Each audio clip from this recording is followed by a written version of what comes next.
Hello बच्चों, क्या हाल चाल, कैसे हैं आप लोग सब। और क्या चल रहा है आपकी जिंदगी इसमें। Hello hello hello. Limited liability partnership के वन शॉट में आपका स्वागत है। एक्चुअली मेरे को पता है कि सीरीज पूरी रिवीजन सीरीज है और मैं रिवीजन सीरीज के हिसाब से ही करा रहा हूँ। बेसिकली ये टॉपिक क्योंकि छोटा है, ठीक है, और मैंने सारी चीजें इन डेप्थ कवर की हैं, ये टॉपिक ही छोटा है। तो ये टॉपिक में दो पार्ट की कोई जरूरत ही नहीं। सिर्फ इसीलिए हम लोग वो टॉपिक इस तरीके से कर रहे हैं कि छोटा टॉपिक भी हमारा बन जाए। आ जाए जल्दी जल्दी, आ जाए सारे लोग फटाफट। ठीक है, क्योंकि टॉपिक ही छोटा है, मेन बात ये। आ जाए सर फटाफट। Okay, hello hello hello hello. आइए। हेलो हेलो हेलो, जल्दी जल्दी आ जाए सर फटाफट। चलो, लिमिटेड लाइबिलिटी पार्टनरशिप, LLP। ठीक है, ये है भैया 6 मार्क्स का। ठीक है, 6 मार्क्स का क्वेश्चन है। कभी कभार दो दो तीन तीन नंबर के क्वेश्चन आते हैं चुटुम चुटुम, या कभी कभी ऐसा भी हो सकता है कि 4 और 2 के आए। तो कभी कभी पास्ट में ऐसा भी हुआ है कि 6 नंबर का एक क्वेश्चन आए, लेकिन इससे डायरेक्ट क्वेश्चन ही आता है। ठीक है, तो डायरेक्ट क्वेश्चन की ही प्रथा हमेशा से रही है। मैं एक बार इस क्वेश्चन में, तभी ठीक नहीं है, फीवर है, लेकिन अभी कैलपॉल लिए थे 1 घंटा पहले, तो अभी ले सकते हैं सेशन।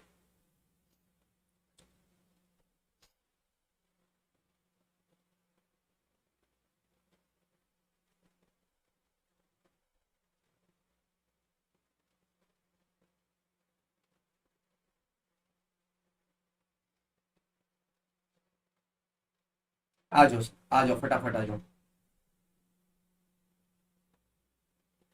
एक बार लिंक शेयर कर देते हैं ग्रुप में।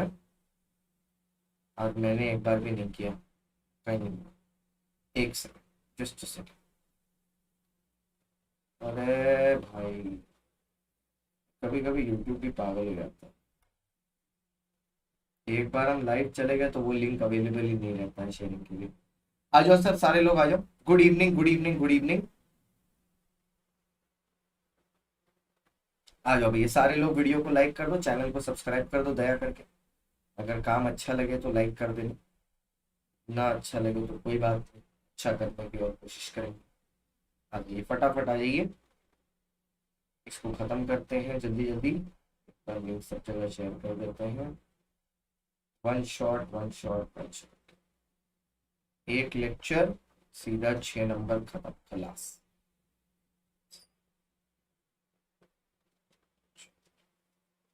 राइट। आ जाओ सर, आ जाओ आ जाओ, सब लोग वीडियो को लाइक कर दो यार फटाफट। आ जाओ, लाइक कर देंगे, लाइक नहीं करें पास नहीं करेंगे, जल्दी जल्दी लाइक कर दो। ओके चलिए सर, शुरू करते हैं। सर, जब हम कोई भी एक्ट सबसे पहले शुरू करते हैं तो हमारा सबसे पहला सवाल होता है कि कोई एक्ट क्यों आया, ये कब आया, और ये कहां तक एप्लीकेबल है। क्यों, कब और कहां। ठीक है, वॉइस में वाइब्रेशन है, कान ठीक करो, और क्या बोलो। ठीक है, क्यों, कब और कहां। तो LLP एक्ट क्यों इंट्रोड्यूस किया गया था सर। LLP एक्ट इंट्रोड्यूस किया गया था आपके कंपनी, ठीक है, कंपनी और जो सोल प्रोप्राइटरशिप, कंपनी और पार्टनरशिप जो बिजनेस है, ठीक है, कंपनी फॉर्म ऑफ बिजनेस और पार्टनरशिप फॉर्म ऑफ बिजनेस जो है, उन दोनों के बीच में एक मीडियम डिक्लेयर करने के लिए, मतलब एक ऐसा बिजनेस फॉर्म बनाने के लिए जिसमें बेनिफिट्स हो दोनों के। ठीक है, कंपनी के भी और पार्टनरशिप फॉर्म के लिए भी, इसीलिए इसको हाइब्रिड फॉर्म ऑफ बिजनेस बोलते हैं। ठीक है, इसलिए इसको हाइब्रिड फॉर्म ऑफ बिजनेस भी बोलते हैं। सर, ये कब एप्लीकेबल हुआ था। देखो, ऐसे तो इसका नाम LLP एक्ट 2008 है। आपको पता है, मैं आपको बताता हूँ ना, बिल पास होता है उसके बाद कानून बनता है। तो बेटा, इसका जो बिल था ना, वो 12 दिसंबर 2008 में पास हुआ था, लेकिन बिल जो साइन हुआ था ना प्रेसिडेंट द्वारा, वो हुआ था 7 जनवरी 2009। ठीक है, तो अगर आप देखोगे तो साइनिंग तो 2009 में हुई है, लेकिन कानून फिर भी LLP एक्ट 2008 है। इसके पीछे रीजन ये है कि एक बार कोई बिल पास हो जाता है ना बेटा, तो प्रेसिडेंट के पास सिर्फ 3 बार ही उस बिल को वापस भेजने की पावर होती है, कि अगर उसको बिल समझ में ना आए, ठीक है, तो वो 3 बार ही उसको पीछे वापस भेज सकता है। 3 बार से ज्यादा पीछे नहीं भेज सकता, सिर्फ 3 टाइम्स ही भेज सकता है। तो एक बार बिल पास हो गया तो एक्ट तो बनना ही बनना है, टेकन फॉर ग्रांटेड है, इसीलिए इसका नाम एलएलपी एक्ट 2008 है। ठीक है, हाँ लिख लो भैया। अच्छा, यश जैन जी पूछ रहे हैं सोगा हो गया बेटा, वेरी गुड बेटा, वेरी नाइस, गुड क्वेश्चन बेटा, गुड क्वेश्चन। सब लोग वीडियो लाइक कर दें, अभी भी 375 लोग देख रहे हैं, only 241 have liked, so please 130 people like. आ जाओ सर। कहां तक एप्लीकेबल है sir? It is applicable to the whole of India, पूरे भारत देश में हर जगह पर हमारा एलएलपी का कानून एप्लीकेबल है, पूरे भारत देश में हर जगह। तो क्यों का जवाब हो गया, कब का जवाब हो गया, कहां का जवाब हो गया, ये 3 जवाब हमारे सेट हो। ठीक है, अच्छा, अब कभी कभार एग्जाम में आता है कि सर एलएलपी की डेफिनेशन क्या होती है, ठीक है, और एलएलपी के अंदर कंटेंट क्या है। पहले मैं आपको बता देता हूं कंटेंट क्या है। सर आप कोई भी कानून उठा के देखो, कोई भी कानून के अंदर 3 पार्ट होते हैं। एक होता है चैप्टर, ठीक है, एक होते हैं चैप्टर्स, एक होते हैं सेक्शंस, और एक होते हैं शेड्यूल। सर जो चैप्टर होता है वो हमें ये बताता है कि वो पूरे कानून के कॉमन टॉपिक्स के बेसिस पर उसको बांट देता है। जो सेक्शन होते हैं उन चैप्टर्स के अंदर रूल्स एंड रेगुलेशंस होते हैं, और जो शेड्यूल होता है वो ये बताता है कि किसी चीज का फॉर्मेट या प्रोसीडियर क्या होने वाला है। एलएलपी के अंदर मेरे भाई टोटल में 14 चैप्टर हैं। इन 14 चैप्टर के अंदर 81 सेक्शंस हैं, लेकिन माइंड यू आपके सिलेबस में फाउंडेशन में सिर्फ सेक्शन 1 टू सेक्शन 17 है, दैट इज इट। उसके अलावा आप अभी क्या होगा, अभी आप कुछ लोग दिसंबर के पेपर सॉल्व कर रहे होंगे, तो आपको कुछ क्वेश्चन ऐसे दिख रहे होंगे जिनका आंसर ही आपको नहीं पता होगा। वो इसलिए क्योंकि दिसंबर 23 तक एलएलपी में, ठीक है, पूरा का पूरा एलएलपी एक्ट हुआ करता था। अभी आधा एलएलपी फाउंडेशन में है, सेक्शन 1 से 17, और बाकी, और फिर वापस से इंटरमीडिएट में सेक्शन 1 से 60 इंटर में है, और फिर जब आप फाइनल में जाओगे तो 1 से 81 तक है। मतलब जो चीज आप आज मेरे साथ पढ़ रहे हो वो इंटर में भी 10 नंबर की आती है और फाइनल में भी 10 नंबर की आती है। सो it is that serious a topic, ऐसा ही नहीं है कि फालतू है। ठीक है, और इसमें 4 शेड्यूल। अब ये शेड्यूल क्या है? देखो सर, जब भी कोई चीज नई नई आती है, ठीक है, नई नई चीजें आती हैं, कोई नई किताब आ गई, कोई नई घड़ी आ गई, मान लो तुमने कोई नई घड़ी खरीदी या नई गाड़ी खरीदी, ठीक है, अब तुम्हारे घर के बाहर 2 गाड़ियां हैं, एक पुरानी एक नई, तुम जनरली क्या होगा, एक अंदर से मन में आता है कि यार नई वाली ही इस्तेमाल करें। नई वाली की तरफ ना एक बोलते ना अंदर से प्यार अलग होता है। तो जब एलएलपी का कानून नया नया आया ना, तो जितने भी नॉर्मल पार्टनरशिप फर्म थे, ठीक है, जितनी भी प्राइवेट कंपनियां थी, ठीक है, जितनी भी पब्लिक कंपनियां थी, कौन सी पब्लिक कंपनियां, अनलिस्टेड वाली, उन्होंने बोला कि भैया क्यों ना हम लोग भी एलएलपी में कन्वर्ट कर लें। तो इनके लिए शेड्यूल बनाए गए, ठीक है, शेड्यूल में बताया गया प्रोसीडियर की कल को अगर एक नॉर्मल पार्टनरशिप फर्म अपने आप को एलएलपी में कन्वर्ट करना है तो उसको कुछ नहीं करना, पूरा प्रोसीडियर स्टेप बाय स्टेप, कौन सा फॉर्म भरना है, क्या भरना है, वो शेड्यूल 1 ऑफ एलएलपी एक्ट में लिखा है। कोई अगर प्राइवेट कंपनी से एलएलपी बनाना चाहता है तो वो शेड्यूल 2 देख ले, और कोई पब्लिक कंपनी से एलएलपी बनाना चाहता है तो सॉरी, अगर वो प्राइवेट कंपनी से, पार्टनरशिप फर्म से एलएलपी बनाना चाहता है तो शेड्यूल 2 देख ले, प्राइवेट कंपनी से एलएलपी बनाना चाहता है तो शेड्यूल 3 देख ले, और पब्लिक अनलिस्टेड कंपनी से शेड्यूल बनाना चाहता है तो शेड्यूल 4 देख ले, और उसका काम हो जाएगा। अब यहां से हमारे बच्चों के दिमाग में 2-3 सवाल आते हैं। सवाल नंबर 1, ये सब शेड्यूल हम कहां पढ़ेंगे? ये सब शेड्यूल आप पढ़ोगे सीए फाइनल में, जहां पे आपको कन्वर्जन का प्रोसीडियर दिखाया। सवाल नंबर 2, सर आपने शेड्यूल नंबर 2 दिखाया, 3 दिखाया, 4 दिखाया, 1 कहां है? Where is 1? शेड्यूल नंबर 1 कहां है सर? देखो सर, पहली बात, अब ये एक लिमिटेड लाइबिलिटी पार्टनरशिप है, आपको ये वर्ड दिखाई दे रहा है पार्टनरशिप, तो आपको बचपन में 12वीं कक्षा में बताया गया होगा कि पार्टनरशिप होती है तो उसमें अग्रीमेंट होना जरूरी होता है। एक्चुअली इस अग्रीमेंट के अंदर क्या लिखा होता है? इस अग्रीमेंट के अंदर लिखे होते हैं rights and duties of partners. इस अग्रीमेंट में लिखा होता है पार्टनर के राइट्स क्या है, पार्टनर के ड्यूटी क्या। तो कभी कभी क्या होता है, गलती से मिस्टेक हो जाती है, जैसे बावरी जी से होती है, तो कभी कभी क्या होता है, गलती से मिस्टेक हो जाती है, मान लो कोई राइट एंड ड्यूटी लिखना मिस हो गया, ठीक है, मिस हो गया अग्रीमेंट में, तो शेड्यूल 1 में सारे के सारे ऑल राइट्स एंड ड्यूटीज लिखे हैं जो भारत के सारे पार्टनरशिप फर्म ने आज तक बनाए हैं। तो अगर आपके अपने में मिसिंग चले गए हैं तो आप शेड्यूल 1 को देख सकते हो। It is as good as आपके पास घर में, वो पानी का मम्मी ड्रम भरती होगी ना, बड़ा वाला ड्रम, तो नॉर्मली जब पानी आ रहा है तो जो नॉर्मल पानी है वही यूज होता है, नल खोला पानी निकाला नहाया खत्म हो गया, ठीक है, फिर नल खोला पानी निकाला हो गया। लेकिन अगर कभी पानी की कटौती होती है तो जो ड्रम में पानी सेव करके रखा है वो इस्तेमाल किया जाता है, करते हैं ना हम लोग घर में, रिजर्व रखते हैं, तो ये शेड्यूल 1 एक तरह का रिजर्व है, ठीक है, शेड्यूल 1 एक तरह का रिजर्व है। तीसरा क्वेश्चन जो हमारे बच्चों के दिमाग में आया, आपने अनलिस्टेड पब्लिक कंपनी लिखा, क्या लिस्टेड पब्लिक कंपनी अपने आप को एलएलपी में नहीं कन्वर्ट कर सकता था? Answer is no sir, but क्यों? देखो सर, लिस्टेड कंपनी जो होती है ना उसने पब्लिक से पैसा उठा के रखा हुआ है। सर कोई example, Tata Motors, Tata Motors Tata Motors ने पब्लिक से पैसा लेके रखा है। कैसे लेके रखा है? शेयर्स इशू करके। और जो एक लिमिटेड लाइबिलिटी पार्टनरशिप फर्म होता है ना, वो दूसरों से पैसा नहीं ले सकता, बैंक से लोन ले सकता है लेकिन शेयर इशू नहीं कर सकता। इसीलिए हम लोग एक लिस्टेड एंटिटी को ये मौका ही नहीं देते कि वो अपने आप को एलएलपी में कन्वर्ट कर सके। पर ऑब्वियसली एक लॉन्ग रूट है, बहुत ही लॉन्ग रूट है, तो ये रूट जनरली कोई प्रेफर नहीं करता, बट फिर भी मैं बता देता हूं। जैसे क्या है, अगर आप एक लिस्टेड कंपनी हो, ठीक है, आप अपने आप को लिस्टेड से अनलिस्टेड में कन्वर्ट करो। कैसे?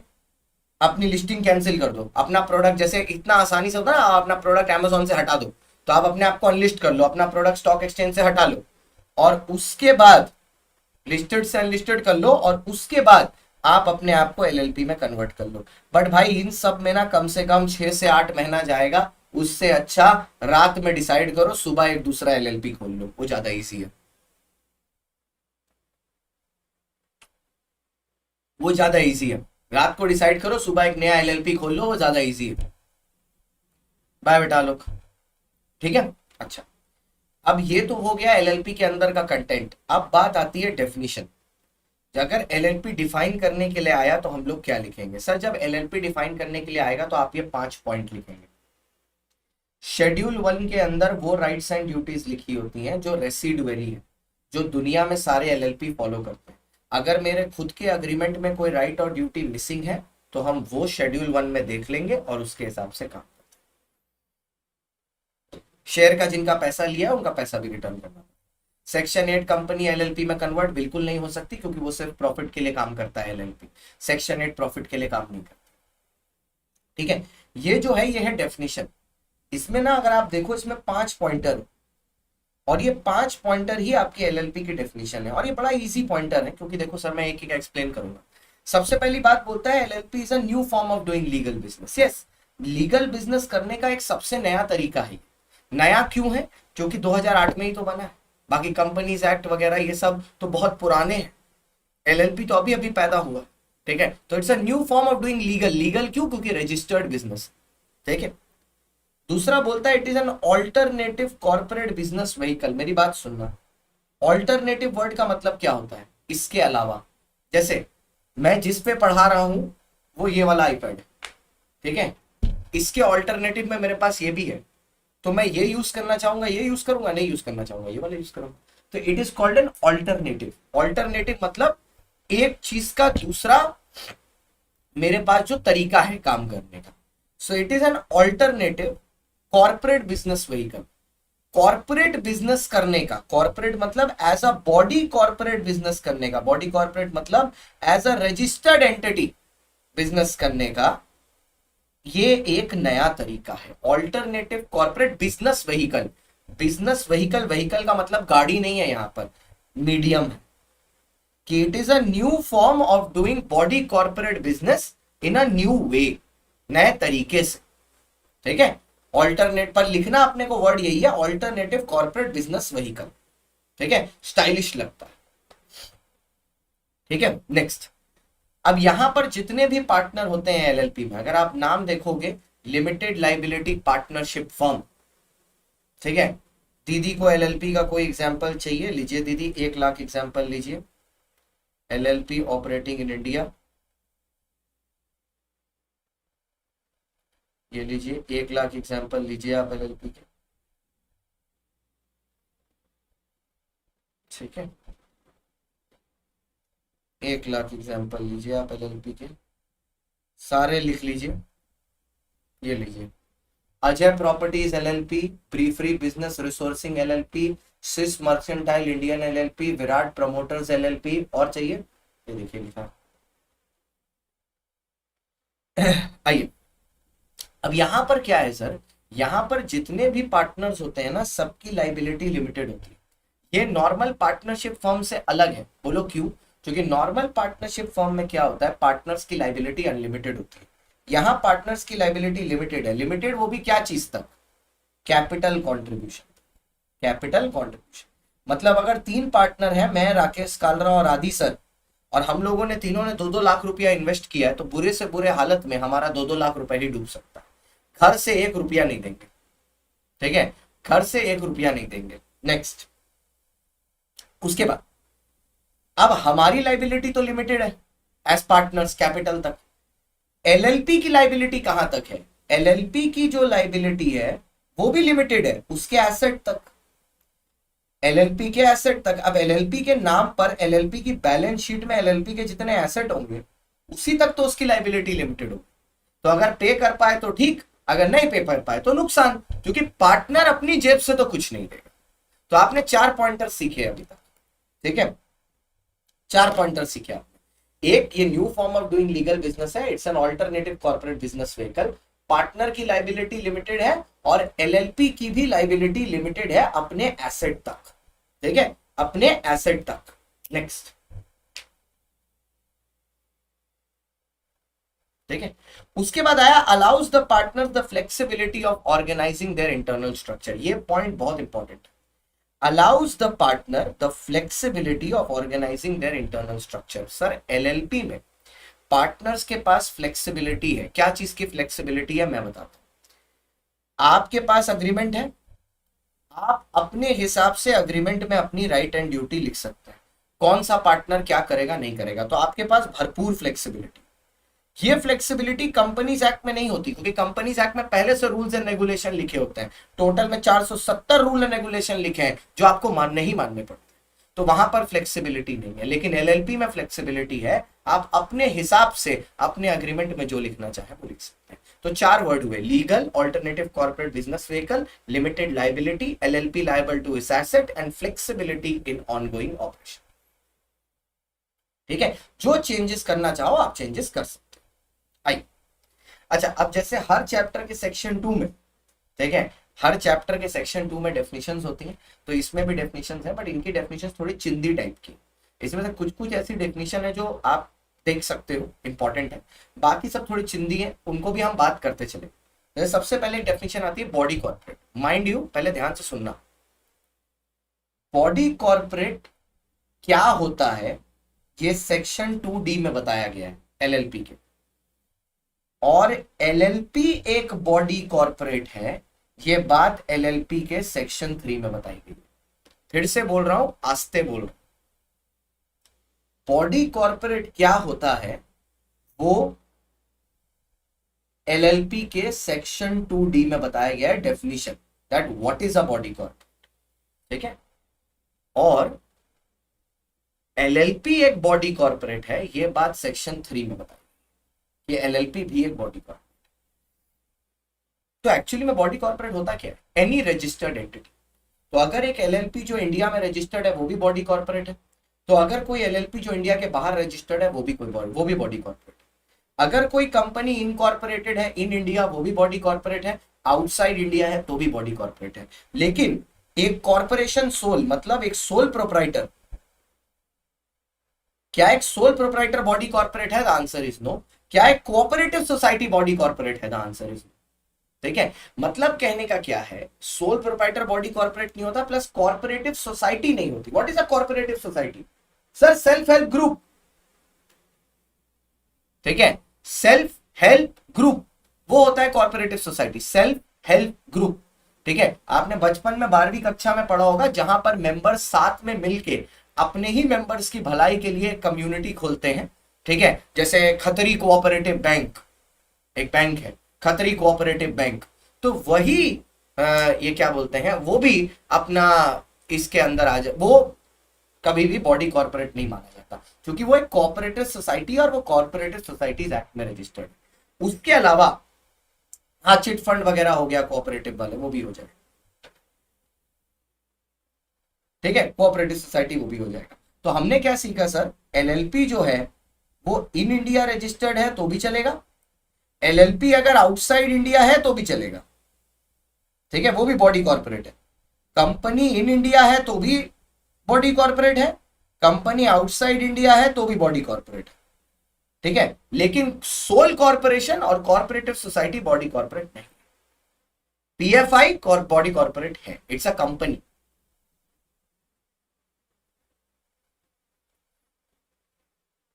हाँ, ट्रस्ट भी बॉडी कॉर्पोरेट नहीं होता। लो और भी, ठीक है, नेक्स्ट। वेलकम बेटा मोहम्मद। अच्छा, उसके बाद ये फालतू सी डेफिनेशन आई, बिजनेस का मतलब क्या होता है, बिजनेस का मतलब ट्रेड, प्रोफेशन, सर्विस होता है। एक और फालतू की डेफिनेशन, डेजिग्नेटेड पार्टनर क्या बोलता है, डेजिग्नेटेड पार्टनर वो है जो सेक्शन 7 में लिखा, तो वहीं पढ़ लूंगा। फिर एंटिटी क्या होता है, और एक तो फालतू है, बट अब देखो एंटिटी का बता रहा है कि एंटिटी का मतलब बॉडी कॉर्पोरेट है, जिसके बारे में आप सेक्शन 18, 46, 47, 48, 49, 50, 52, 53 में पढ़ेंगे। ये नहीं बता रहा है कि ये सारे सेक्शन तो हमारे सिलेबस में ही नहीं है अभी फाउंडेशन में, तो क्यों पढ़ेंगे। जो इंपॉर्टेंट है एक थोड़ा, वो बॉडी कॉर्पोरेट के बाद है फिनेंशियल ईयर 2L। इसके ऊपर ना मेरे को कभी लगता है, अगर जिंदगी में आईसीआई ने कभी सोचा कि एलएलपी में केस स्टडी पूछे तो इसके ऊपर पूछ सकता। ठीक है, नोट्स का लिंक डिस्क्रिप्शन में दिया हुआ है, अलीफिशिया शहीन जी। एलएलपी सोल प्रोप्राइटर एलएलपी क्यों नहीं है बेटा, सोल प्रोप्राइटर तो पहली बार एलएलपी हो भी नहीं सकता, क्योंकि वो पार्टनरशिप नहीं है, एक आदमी है, मूवी हंगामा जी, हार्पिक पीजिए। और दूसरी बात, हम लोग ने बोला सोल प्रोप्राइटर बॉडी कॉर्पोरेट नहीं है, एलएलपी के बारे में बात नहीं की। सोल एक आदमी है, वो पार्टनरशिप कैसे होगा, जो आप खुद से अपने आप को खुश करते हैं, ठीक है, वो चीज एलएलपी में नहीं आ सकती ना बेटा, पार्टनरशिप है वो।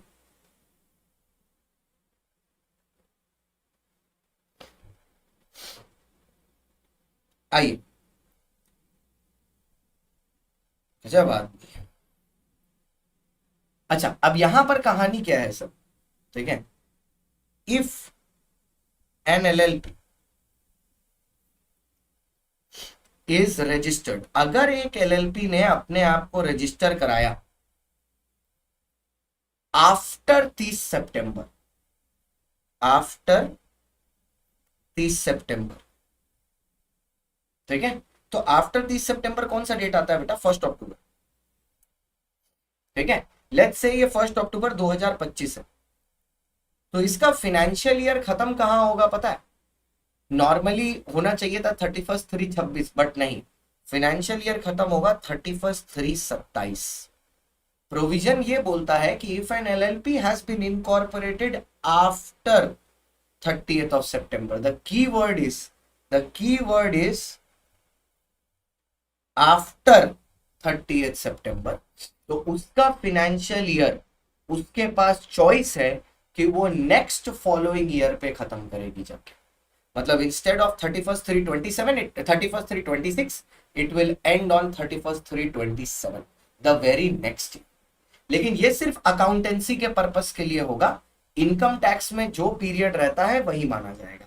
मतलब अकाउंटेंसी के लिए, अकाउंट्स बनाने के लिए, बुक्स ऑफ अकाउंट्स बनाने के लिए जो कालरा सर पढ़ाते हैं, अगर लेट्स से एक कंपनी 1 अक्टूबर को इनकॉर्पोरेट हुई, एलएलपी 1 अक्टूबर 2025, तो इसका फाइनेंशियल ईयर खत्म होगा 31/3/2027। ठीक है, लेकिन टैक्स पर्पस के लिए, टैक्स इसको कब का पेमेंट करना पड़ेगा, टैक्स कब का पेमेंट करना पड़ेगा, टैक्स उसी टाइम का होगा 1 अक्टूबर 2025 से लेके 31/3/2026।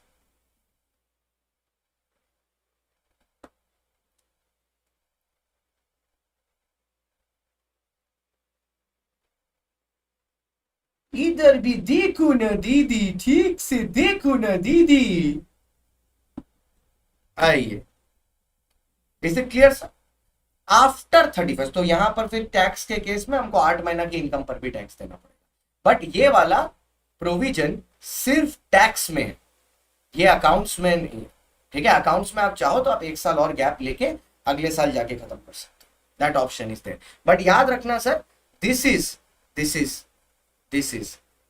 After 30th September, not on 30th September. मान लो अगर एक एलएलपी 30 सितंबर 2025 को रजिस्टर किया अपने आप, 30 सितंबर को, तो फाइनेंशियल ईयर 31/3/2026 को ही खत्म।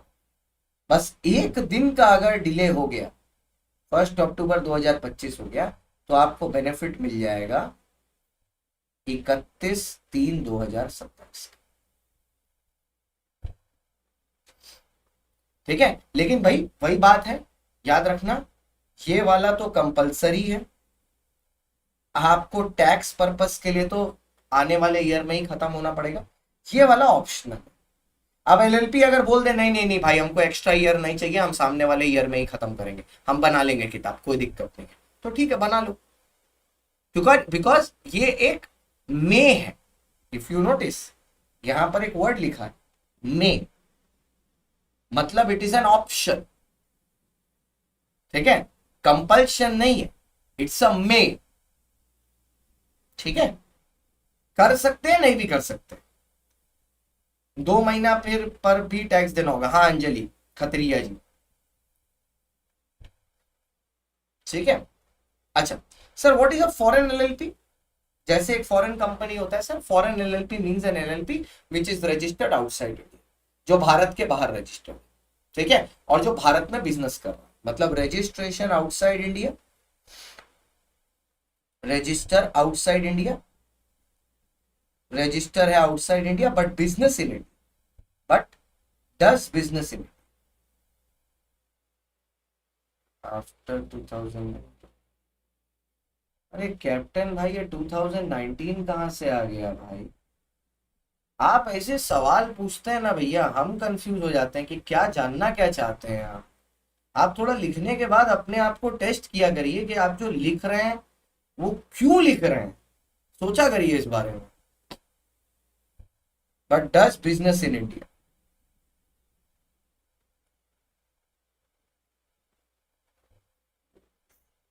ओके।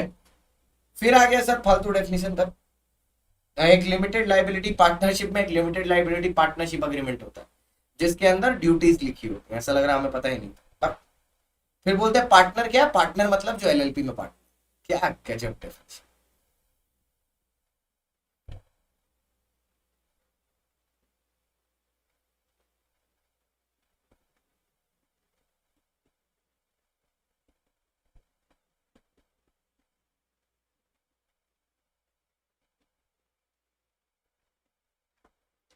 ठीक है, आ जाओ सर। इनकम टैक्स किस कंट्री में देंगे? ये जिस कंट्री में बिजनेस करेंगे, इंडिया में जो पैसा कमा रहे हैं उसके लिए इंडिया में टैक्स देंगे, और इंडिया के बाहर जो कमा रहे हैं इंडिया के बाहर टैक्स देंगे। ठीक है, आइए सर आगे बढ़ते हैं। अब यहां से एलएलपी हमारा शुरू है। सबसे पहला एलएलपी का देखो सेक्शन 4 आया, 3 नहीं आया। तो बोलोगे 3 कहां चला गया? अरे 3 है, 3 इधर फीचर्स में आओ, ये देखो section 3 of the LLP act provides that LLP is a body corporate. तो सेक्शन 3 एलएलपी के एक्ट का बस इतना ही है कि एलएलपी एक body corporate, that is it. Next, अच्छा अब आया सेक्शन 4। अब सेक्शन 4 क्या बोलता है?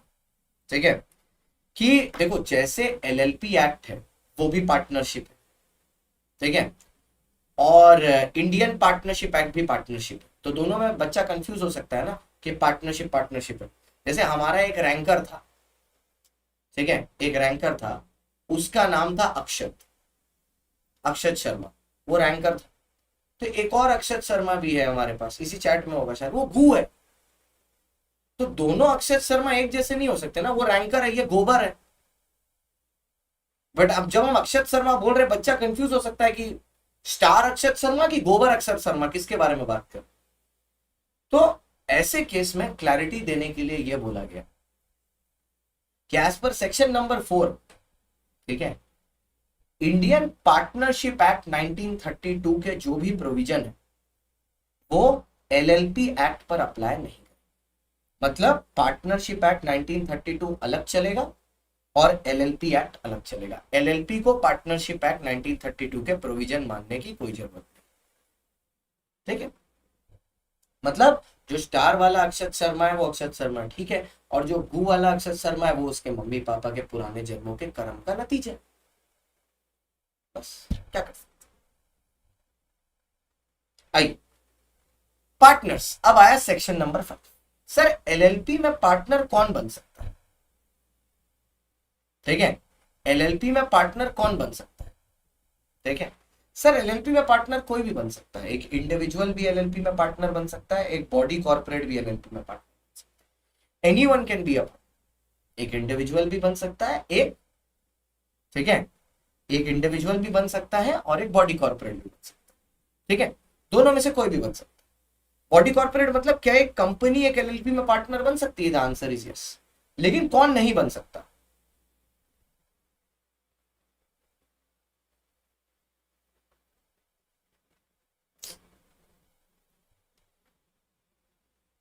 ये ले लूज मोशन की दवा कप्तान, इसका 10 अक्टूबर 2017 को हुआ है।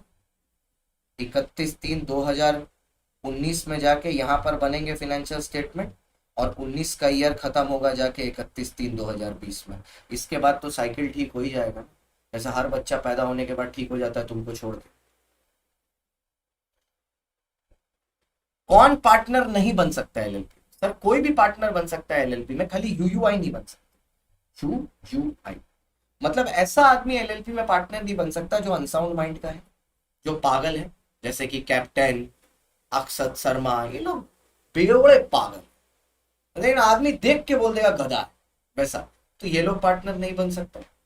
दूसरा, एक अनडिस्चार्ज इंसॉल्वेंट, जैसे कि माल्या, माल्या को बोला है ना तुम अनडिस्चार्ज इंसॉल्वेंट हो, मतलब क्या है, तुम अभी तक ऐसे इंसॉल्वेंट हो जिसको कोर्ट ने फकीर डिक्लेयर कर दिया है, लेकिन तुम्हारा लाइबिलिटी देना बाकी है। ठीक है, लेकिन तुम्हारा लाइबिलिटी देना बाकी है। ठीक है, तुम्हारा लाइबिलिटी देना बाकी है। You are suppose to give a liability, मतलब जो आपका पोर्शन बाकी है, लेट्स से कि आपका जो टोटल लाइबिलिटी थी वो थी 20 करोड़, जो एसेट थे वो थे 10 करोड़। ठीक है, आपने कोर्ट से इंसॉल्वेंट का सर्टिफिकेट ले लिया, 10 करोड़ के एसेट बेच के इसको चुकाया गया, अभी भी 10 करोड़ बाकी है, तो आप होते हो अनडिस्चार्ज इंसॉल्वेंट। जैसे कि मान लिया ऐसा इंसॉल्वेंट जिसको अभी भी अपनी उधारी चुकाना बाकी है, undischarged insolvent. Next, he has applied for insolvency and adjudicated है, लेकिन एप्लीकेशन पेंडिंग है। ये थर्ड वाला कौन सा हुआ? ऐसा आदमी जो इंसॉल्वेंट है, उसने अप्लाई किया है इंसॉल्वेंसी के लिए, ठीक है, अप्लाई किया है इंसॉल्वेंसी के लिए, लेकिन वो इंसॉल्वेंट अभी तक घोषित नहीं किया गया, मतलब अभी मैटर कोर्ट में चल रहा है, केस कोर्ट में चल रहा है। जिस दिन केस डिसाइड हो जाएगा उस दिन वो इंसॉल्वेंट हो जाएगा, क्योंकि कोर्ट में केस जीतने में, चलने में ये सब टाइम लगता है ना, तो ये सब मैटर में टाइम लगेगा। तो एक, वो आदमी अनसाउंड माइंड का है अगर तो नहीं बन सकता।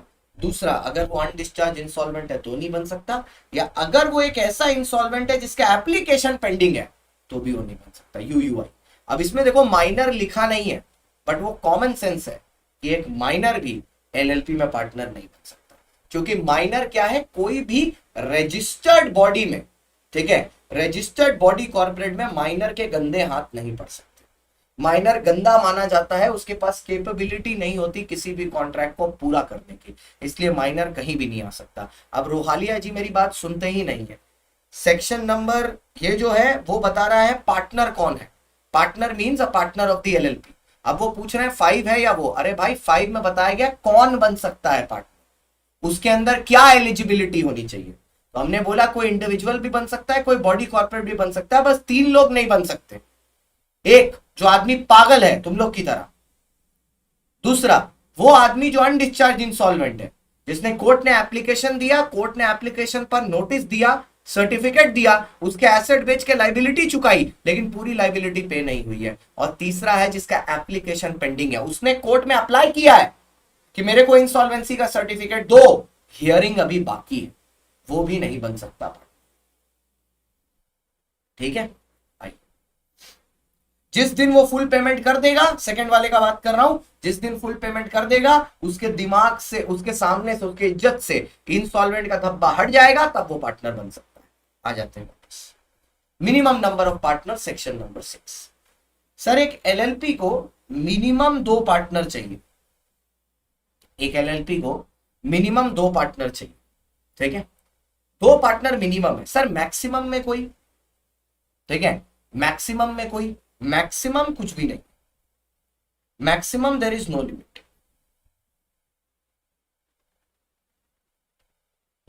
ठीक है, maximum there is no limit, ठीक है। आप कितने भी पार्टनर लाना चाहो आप ला सकते, बस या तो वो इंडिविजुअल होने चाहिए या वो बॉडी कॉर्पोरेट होने चाहिए, दोनों में से कोई एक होना चाहिए। मैक्सिमम कोई लिमिट नहीं है जितने लाना। लेकिन सर एक बात समझ, मान लो आपके पार्टनरशिप में 2 लोग हैं, 2 पार्टनर, ठीक है, एक है महेश, एक है मनोज, ठीक है, और मनोज की डेथ हो जाती है, ठीक है, मनोज की डेथ होती है 1 अक्टूबर 2025। अब महेश को मनोज की डेथ से, क्योंकि मिनिमम तो 2 लोग चाहिए ना, 6 महीने के अंदर अंदर, विद इन 6 मंथ्स, मतलब अक्टूबर, नवंबर, दिसंबर, जनवरी, फरवरी, मार्च, 1 अप्रैल, उसको 1 अप्रैल 2026 के पहले एक दूसरा पार्टनर लेके आना है, जिससे मिनिमम नंबर 2 हो पाए। अगर वो नहीं ला पाया तो 1 अप्रैल के बाद से ये जो महेश है, जो पहले लिमिटेड लाइबिलिटी एंजॉय कर रहा था, 6 महीने के बाद से, 1 अप्रैल के बाद से जितने भी ट्रांजैक्शन होंगे फर्म के, इन सब में इसकी पर्सनल लाइबिलिटी आ जाएगी, और वो भी अनलिमिटेड वाली। इसकी पर्सनल लाइबिलिटी आ जाएगी, वो भी unlimited.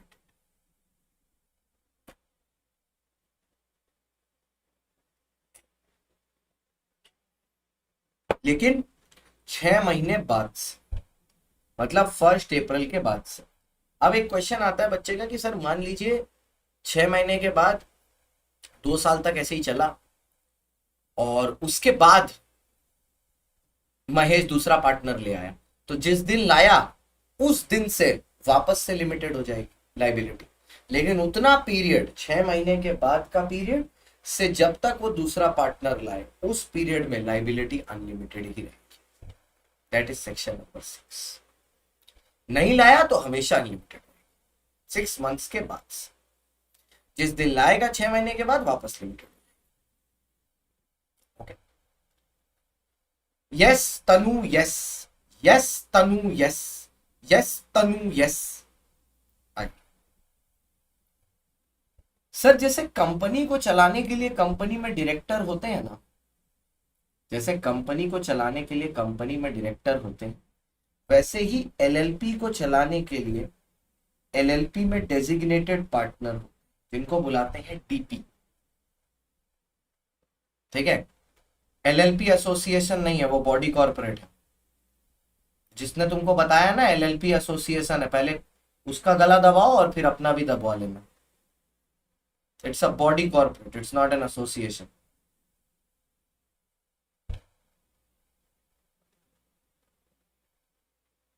Yes, Tanu, you can. Yes, Tanu, you can. Yes, Tanu, you can. Now, once more you spam Tanu, you will be blocked. ठीक है, 3 times I have addressed. आइए, तो एलएलपी क्या है सर? एलएलपी में ना क्या डेजिग्नेटेड पार्टनर होता है, ठीक है। अब ये जो डेजिग्नेटेड पार्टनर है, आपको मिनिमम कितने डेजिग्नेटेड पार्टनर चाहिए? आपको मिनिमम चाहिए 2 डेजिग्नेटेड पार्टनर। मिनिमम कितने चाहिए? 2 at all points of time. और ये जो दोनों डेजिग्नेटेड पार्टनर है, ये होने चाहिए नेचुरल पर्सन। ये होने चाहिए नेचुरल पर्सन। जो दोनों डेजिग्नेटेड पार्टनर है, ये क्या होने चाहिए? Natural person. Mind you, designated partner सिर्फ इंडिविजुअली हो सकता है, पार्टनर बॉडी कॉर्पोरेट भी बन सकता है, लेकिन ये जो डेजिग्नेटेड का स्टेटस है वो एक नेचुरल पर्सन ही हो सकता है। और दो मिनिमम चाहिए हमें डेजिग्नेटेड पार्टनर, मैक्सिमम पर कोई लिमिट नहीं है, मैक्सिमम कितने भी हो सकते हैं डेजिग्नेटेड पार्टनर, मिनिमम दो चाहिए। और इन दो में से भी एक, सिर्फ एक, सिर्फ एक इंडियन रेसिडेंट होना चाहिए। रेसिडेंट बोल रहा हूं, सिटीजन में रेसिडेंट बोल। रेसिडेंट कैसे बनते हैं? जब आप भारत में 120 डेज रहते हैं। अगर आपकी बुक में 182 लिखा है तो वो पुराना है, और वो मटेरियल भी शायद पुराना होगा, तो उसको काट के 120 लिख लीजिए। 120 दिन अगर आप कहीं पर रहते हो as per the LLP act, तो आप इंडिया के रेसिडेंट बन जाते हो, और इंडिया के रेसिडेंट बनने के बाद आप एलएलपी में डीपी बन सकते हो, लेकिन नेचुरल पर्सन होना जरूरी है। तो डीपी दो चाहिए, दोनों नेचुरल पर्सन चाहिए, उनमें से एक इंडियन रेसिडेंट चाहिए। अब कभी कभी बच्चे ना इसको गलत ऐसे समझ लेते हैं कि मान लो मैंने 30 डीपी रखे, तो वो ऐसे लगाते हैं टोटल कि दो में से एक है तो 30 में से 15 रेसिडेंट चाहिए। ऐसा कुछ नहीं, मैं 30 डीपी भी रख सकता हूं तो भी उनमें से मेरे को एक ही रेसिडेंट चाहिए जो 120 डेज इंडिया में रहे, सिर्फ एक चाहिए। मेरे को चाहिए कि एक आदमी हो जिसका गला हम पकड़ सकें अगर एलएलपी कुछ भी उल्टा सीधा करते हुए पकड़ा है, तो सिर्फ एक आदमी चाहिए। अगला क्वेश्चन जो बच्चे का रहता है, मतलब आप ये कहना चाहते हो कि एलएलपी बनाने के लिए हमें 4 पार्टनर चाहिए? नहीं, ऐसा तो मैंने कहा ही नहीं। बोला नहीं सर, आपने कहा दो पार्टनर, दो डेजिग्नेटेड पार्टनर। नहीं सर, मान लीजिए आपके जो दो पार्टनर हैं वो दोनों नेचुरल पर्सन, मान लीजिए आपके दो पार्टनर हैं दोनों नेचुरल पर्सन, ठीक है? एक है विनोद और एक है दानिश, ठीक है? दोनों नेचुरल पर्सन, तो भाई इन्हीं दोनों को डीपी बना दो ना। तो आपके जो दो नेचुरल पर्सन है वही डीपी हो जाएंगे, दो लोगों में भी पार्टनरशिप बन गई, ठीक है? 120 डेज आपको भारत में रहना है। अब ऑब्वियसली जब भी हम लोग डेज देखेंगे तो जिस साल में आप बनाना चाहते हो इनको डीपी, उसके पिछले साल में देखो। मतलब लेट्स से मैं एलएलपी बना रहा हूं 10 अप्रैल 2024 को, 2025 को, ठीक है? और मैं विनोद और ब्रिजेश को डीपी बनाना चाहता हूं, तो इनको मैं देखूंगा कि ये रेसिडेंट थे कि नहीं पिछले साल में, that is in the year 2024-25। मतलब 1/4/2024 से लेके 31/3/2025 के पीरियड में इनका इंडिया में स्टे 120 डेज रहना चाहिए इन द प्रीसीडिंग ईयर, ठीक है? और ये जो डीपी वगैरह होते हैं, इनका बेसिकली काम क्या होता है, ये कंपनी, ये एलएलपी की लीगल फॉर्मेलिटीज मैनेज करने के लिए रिस्पॉन्सिबल। कौन सी फॉर्मेलिटीज? लीगल फॉर्मेलिटीज, ठीक है? तो वो क्या बोलता है sir, every LLP shall have at least 2 designated partners, दोनों इंडिविजुअल चाहिए, उनमें से एक आदमी इंडिया में रेसिडेंट चाहिए, ठीक है? रेसिडेंट बनने के लिए क्या चाहिए? रेसिडेंट बनने के लिए आपको 120 डेज रहना है in the immediately preceding one, ठीक है? अच्छा, अब ये वाला जरा सा एक एग्जांपल से समझो। सर हमें ये तो पता है इंडियन सिटीजन नहीं चाहिए, फॉरेन एलएलपी हो तो फॉरेन एलएलपी है, वो इंडियन एलएलपी है नहीं, हम इंडिया के बारे में पढ़ रहे हैं, तो फॉरेन के ऊपर हम अपना कानून कैसे लगा सकते हैं? ये फालतू की चीजें हैं, सब फालतू के डाउट, फालतू की चीजें हैं सिलेबस डिले करने के लिए। चलो फोकस, फोकस, जो बच्चे पढ़ने आए हैं वो चैट नहीं कर रहे हैं, चलो फोकस। आइए, बाकी ये सब फालतू टाइम वेस्ट करने आए हैं आप। चलिए, अब यहां पर हमने कहा कि मान लो सर एलएलपी में दो लोग हो सकते हैं ना पार्टनर, एक नॉर्मल पर्सन हो सकता है और बॉडी कॉर्पोरेट भी हो सकता है, दोनों लोग, ठीक है? हमने अभी खत्म किया टेक गॉड ऑफिशियल, हमने बोला चैप्टर खत्म हुआ, मुंह बंद करके बैठो ना, मैंने बोला खत्म हुआ।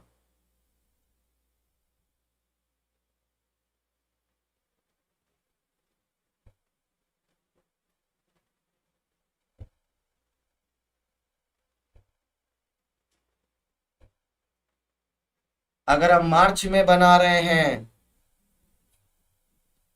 अब हमको समझ में आता है तुम लोग पढ़ लिख क्यों नहीं पाते। जब टीचर पढ़ा रहा होता है तब तुम उल्टी सीधी चीजें सोच रहा होता है, फिर जब खुद पढ़ने बैठता है तो घंटा कुछ आता ही नहीं है, फिर अटेम्प्ट पर अटेम्प्ट, अटेम्प्ट पर अटेम्प्ट, ये चलता है। आ जाइए, 10 मार्च 2025 है, कौन सा फाइनेंशियल ईयर है ये, अकल के अंधे? 24-25 है, तो इसके पिछला साल देखेंगे, 23-24। अब ईयर काउंटिंग करवा रहा है हमसे बैठ के।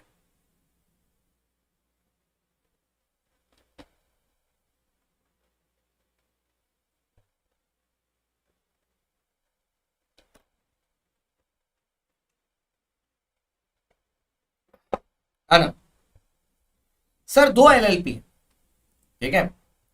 एक एलएलपी है जिसका नाम है, सॉरी, दो एलएलपी बोल रहा, दो कंपनियां। एक कंपनी है लेट्स से टाटा पावर, और एक कंपनी है अदानी पावर, ठीक है। एक है टाटा पावर, एक है अदानी पावर। अब टाटा पावर अदानी पावर दोनों मिलकर सोचते हैं कि चलो एक एलएलपी बना, ठीक है। ये दोनों लोग मिलकर सोचते हैं कि एलएलपी बना। क्या ये दोनों कंपनियां मिलकर एक एलएलपी बना सकती हैं? The answer is no. क्योंकि ये दोनों पार्टनर तो बन सकती हैं लेकिन डेजिग्नेटेड पार्टनर बनेंगी नहीं। तो इनके पास दो option. Option number 1, Tata power अपना एक नॉमिनी या रिप्रेजेंटेटिव अपॉइंट करे, लेट्स से इन्होंने अपने डायरेक्टर को अपॉइंट कर लिया, और अदानी पावर भी अपना एक नॉमिनी या रिप्रेजेंटेटिव अपॉइंट करे, मानो इन्होंने भी अपना डायरेक्टर अपॉइंट कर, और ये दोनों लोग अपने डायरेक्टर को डीपी बना दें, और ऐसे पार्टनरशिप फॉर्म बन सकता है, इस तरीके से बन सकता है, ठीक है, इस तरीके से बन सकता है। लेकिन मान लो उल्टा भी हो सकता है, उल्टा भी हो सकता है। जैसे ये ऐसे भी कर सकते हैं कि मानो ये लोग नॉमिनी ना अपॉइंट करें और ये दो नए पर्सन लेके आ जाए पार्टनर। मान लो टाटा पावर लेके आ जाए नियोल टाटा को इस पार्टनरशिप में, नियोल टाटा को ले आए, और अदानी पावर इंट्रोड्यूस कर दे गौतम अपना बेटे को। गौतम का बेटे का नाम क्या है? कुछ भी होगा, छोड़ो। गौतम का बेटा, गौतम का नाम है गौतम का बेटा, गौतम के बेटे को इंट्रोड्यूस कर दे। अब ये दोनों नेचुरल पर्सन है, इनको डीपी बना दो। लेकिन इस केस में क्या होगा? दूसरे केस में 4 पार्टनर हो जाएंगे टोटल, 4 पार्टनर और उनमें से 2 डीपी। लेकिन पहले केस में 2 ही पार्टनर रहेंगे और 2 ही डीपी रहेंगे, ये फर्क हो जाए। तो वहां पर प्रॉफिट 4 पार्ट में बटेगा और यहां पर 2 में। देखो, if LLP all partners are body corporates, one or more partner and individuals and body corporates, at least 2 individuals, nominees of such body corporate shall act as designated partner. आप nominee को बुला लो और उसको डेजिग्नेटेड पार्टनर,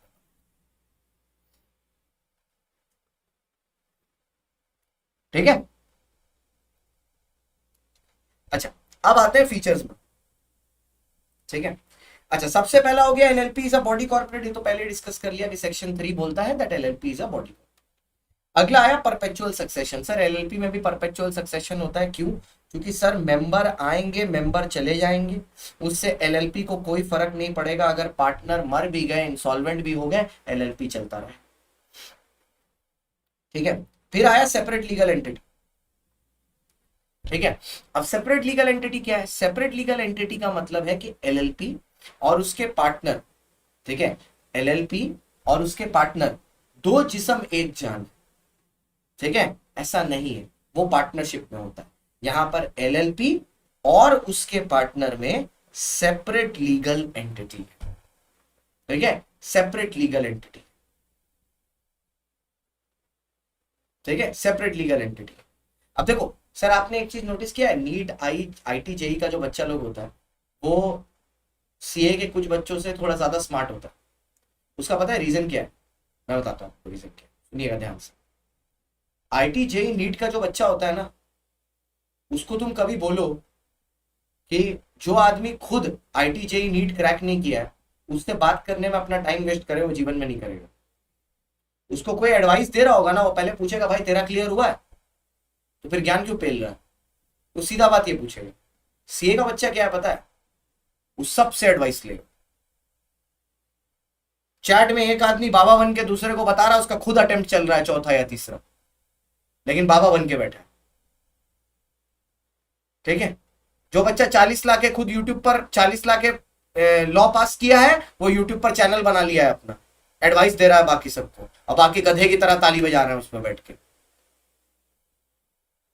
ठीक है, जो खुद अंधा है उसको तुम लकड़ी का सहारा लेकर रास्ता दिखाने बोल रहे हो। तुम एक जीवन में पास नहीं होगे, सुन लो ध्यान से ये चीज, समझ में आई? अब बाकी जो समझदार है उनको इशारा काफी है, बाकी ठीक है, आते रहो, लगे रहो। Mutual agency, sir mutual agency मतलब one for all for one होता है। देखो इसमें भी म्यूचुअल एजेंसी होती है, लेकिन बस फर्क इतना होता है, all partners are agent of the LLP only.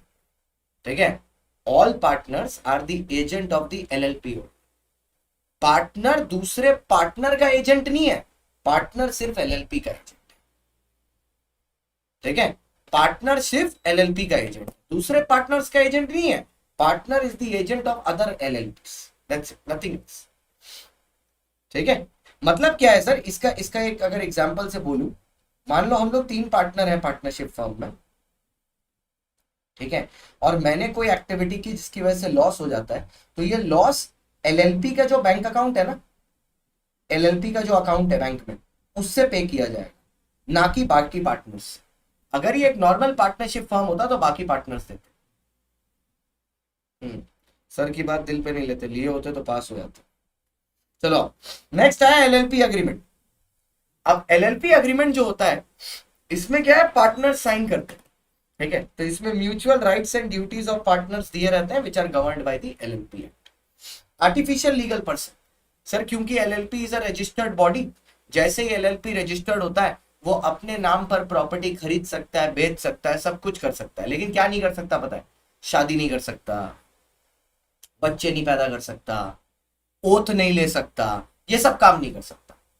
ठीक है, ये सब काम नहीं कर सकता, बाकी कुछ भी कर सकता, बस ये सब काम नहीं कर सकता। ठीक है, अब क्यों सर, लॉजिक, क्योंकि आर्टिफिशियल लीगल पर्सन है, इसलिए उसने पार्टनर अपॉइंट करके रखे, डीपी अपॉइंट करके रखे। ठीक है, पार्टनर अपॉइंट करके रखे, डीपी अपॉइंट करके रखे ये काम करने, जेल नहीं जा सकता। Correct correct correct. ठीक है,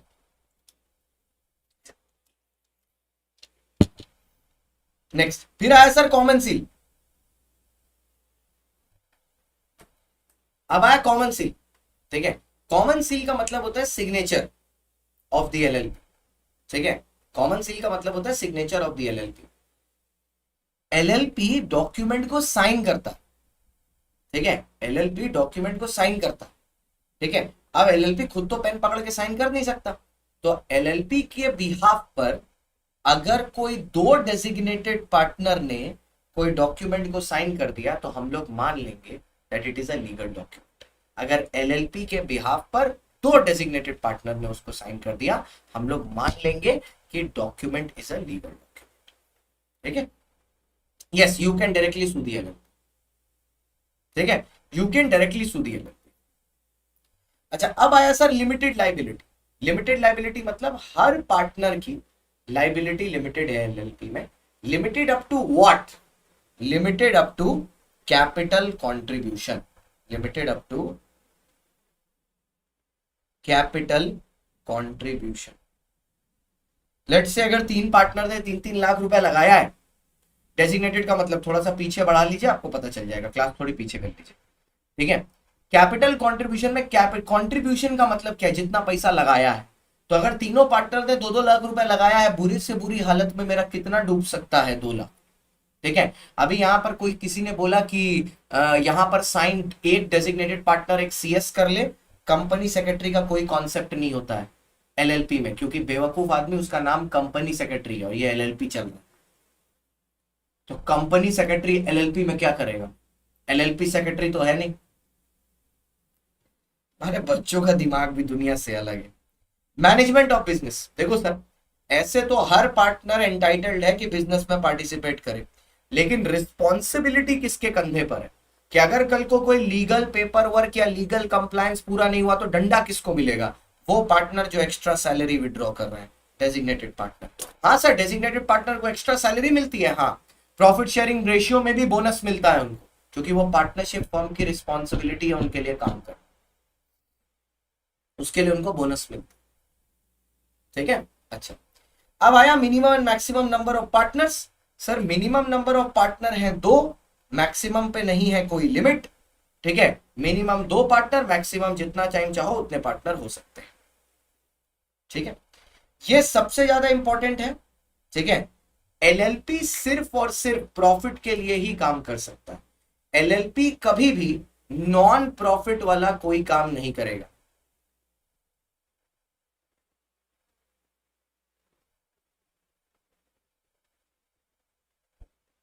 अभी देखो, दूसरा वाला अक्षत का भू क्वेश्चन देखो, देखो खाली भू क्वेश्चन देखो उसका। अगर एलएलपी में 2 पार्टनर है और एक ही डेजिग्नेटेड पार्टनर है, अभी स्टार्टिंग में ही बोल दिया कि इनकॉर्पोरेशन के टाइम ही 2 डेजिग्नेटेड होने चाहिए। उसने एक काल्पनिक एलएलपी बना ली जिसमें एक डेजिग्नेटेड पार्टनर।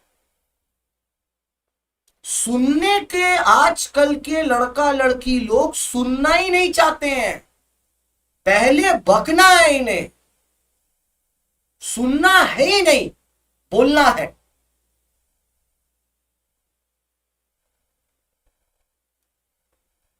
सीए करेंगे, 4 जन्म लग जाएगा तुमको एक ही फाउंडेशन निकालने में, 4 जन्म। 4 अटेम्प्ट नहीं बोल रहा, जन्म बोल रहा हूं। आइए, मिनिमम 2 चाहिए, मैक्सिमम अनलिमिटेड है, कोई लिमिट नहीं है। वो जो 50 पार्टनर की लिमिट आप बोल रहे हो वो पार्टनरशिप फर्म में होती है, ये एलएलपी है। नेक्स्ट, फिर आया सर इन्वेस्टिगेशन। ये एक अच्छा पॉइंट है। देखो सर, वैसे एलएलपी में लिमिटेड लाइबिलिटी होती है, पार्टनर का बिजनेस क्लोज बिजनेस होता है, तो जनरली होता क्या है ना कि एलएलपी चोरी चमारी कर सकता है। इसीलिए ऐसा लिखा गया है सेंट्रल गवर्नमेंट द्वारा कि भैया एलएलपी के अफेयर्स में वो कभी भी इन्वेस्टिगेट कर सकते हैं, वो जब चाहे तब उसको इन्वेस्टिगेट कर सकते हैं।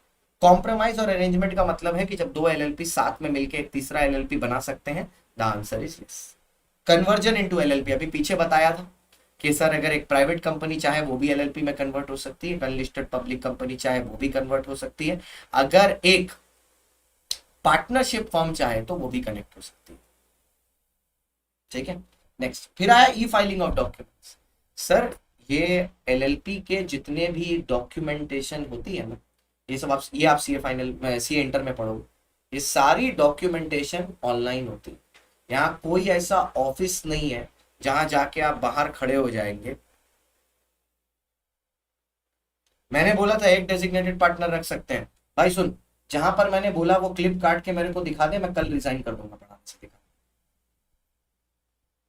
अरे बहरे दिमाग के गोबर बुद्धि, मैंने बोला था 2 डेजिग्नेटेड पार्टनर हो या 10 हो, उनमें से सिर्फ एक रेसिडेंट चाहिए, पहले कान खोल के सुन लिया कर, टट्टी गधा।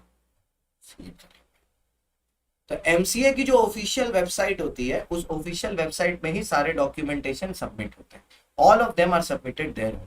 ठीक है, ये सबमिशन ऑफ डॉक्यूमेंट्स आप सीए फाइनल में पढ़ोगे तब उसके बारे में बात करें। सी एंटर अभी है। फॉरेन एलएलपी मैंने ऑलरेडी बता दिया, एक एलएलपी जो इंडिया के बाहर रजिस्टर्ड है बट इंडिया में बिजनेस करता है, that is known as the foreign LLP. ठीक है, 1 2 3 4 5 6 एमसीए गवर्नमेंट द्वारा क्रिएट की गई एक मिनिस्ट्री, एमसीए गवर्नमेंट द्वारा क्रिएट की गई एक मिनिस्ट्री।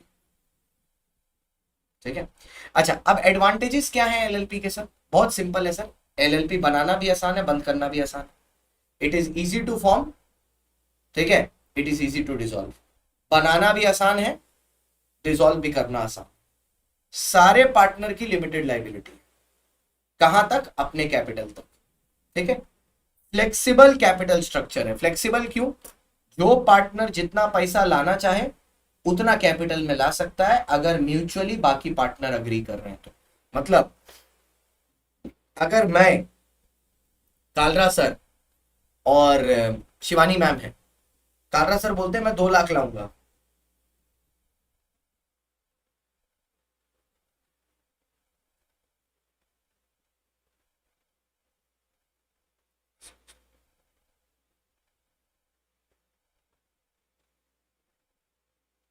ठीक है, कालरा सर हैं, शिवानी मैम है, 2-2 लाख रुपए सब लोग कंट्रीब्यूट कर रहे हैं। मैंने बोला भैया मेरे पास 50,000 ही है, मैं 50,000 ही दूंगा। ठीक है, तो अगर वो 50,000 लेने के लिए रेडी हो जाते हैं, ठीक है, तो क्या ये बात को कोई और चेंज कर सकता है? The answer is no. It's a flexible capital structure, जो जितना देना चाहे उतना दे सकता है, अगर म्यूचुअली बाकी पार्टनर अग्री करते हैं। प्लस एलएलपी में एक अग्रीमेंट है, कौन से पार्टनर को क्या करना है वो ऑलरेडी अग्रीमेंट में लिखा है। प्लस एलएलपी में there is flexibility of doing business, legal procedural requirement काफी कम है कंपेयर टू किसी कंपनी। कंपनी में बहुत ज्यादा रिक्वायरमेंट होती है, तो खोलना आसान है, बंद करना आसान है। अग्रीमेंट है, फ्लेक्सिबिलिटी है, लिमिटेड लाइबिलिटी है, लीगल प्रोसीडिंग्स कम। These are the 6 advantages of it. पूछा जा सकता है बहुत आराम से, what are the advantages of it? बहुत आराम से पूछा जा सकता है, what are the advantages of it. ठीक है, अब आया सर सेक्शन नंबर 11। ठीक है, 11 और 12 तब रिक्वायर्ड है जब इनकॉर्पोरेशन पर सेक्शन पूछा जाए कि आप किसी कंपनी को, मैं सॉरी किसी एलएलपी को रजिस्टर कैसे करते हैं, अगर ये सवाल पूछा जाए तो भैया सेक्शन 11 बोलता है कि एक एलएलपी को रजिस्टर करने के लिए आपको कुछ नहीं चाहिए, आपको 2 पार्टनर चाहिए। पहले तो 2 आदमी आए, उनके पास एक बिजनेस हो, साथ में वो लोग प्रॉफिट शेयर करने का प्रॉमिस करें, ये सब उठा के वो इनकॉर्पोरेशन डॉक्यूमेंट में लिख दें। ये इनकॉर्पोरेशन डॉक्यूमेंट कौन है? ये अग्रीमेंट है पार्टनरशिप का। तो मतलब आप कहना चाहते हो 2 लोग आए, वो 2 लोग प्रॉमिस करें कि एक बिजनेस करेंगे, बिजनेस में क्या प्रॉफिट शेयरिंग रेशियो होनी है वो एक पेपर में लिख दें और दोनों लोग उसको साइन कर दें। बस आप यही कह रहे हो। हाँ, उस सिग्नेचर के साथ साथ एक डिक्लेरेशन ले लें। किससे? या तो एक सीएस से, या एक सीए से, या एक कॉस्ट एंड मैनेजमेंट अकाउंटेंट से, या एक एडवोकेट से। क्या चीज कहते हुए कि एलएलपी ने जितनी डिटेल भी इनकॉर्पोरेशन डॉक्यूमेंट में लिखी है सारी डिटेल सत्य है। बट मेरे दिमाग में सवाल आता है कि आखिरकार क्या डिटेल लिखी होती है इनकॉर्पोरेशन डॉक्यूमेंट में? तो वो भी आईसीआई ने बताया है। एक लिखा होता है एलएलपी का नाम, एक लिखा होता है एलएलपी का नाम, ठीक है, दूसरा लिखा होता है उनका बिजनेस, तीसरा लिखा होता है उनका एड्रेस। 3 चीजें होती हैं एलएलपी के बारे में, 2 चीजें होती हैं पार्टनर के बारे में, 3:2। 3 चीजें होती हैं एलएलपी के बारे में, 2 चीजें होती हैं पार्टनर के बारे में। 3 चीजें एलएलपी के बारे में क्या है?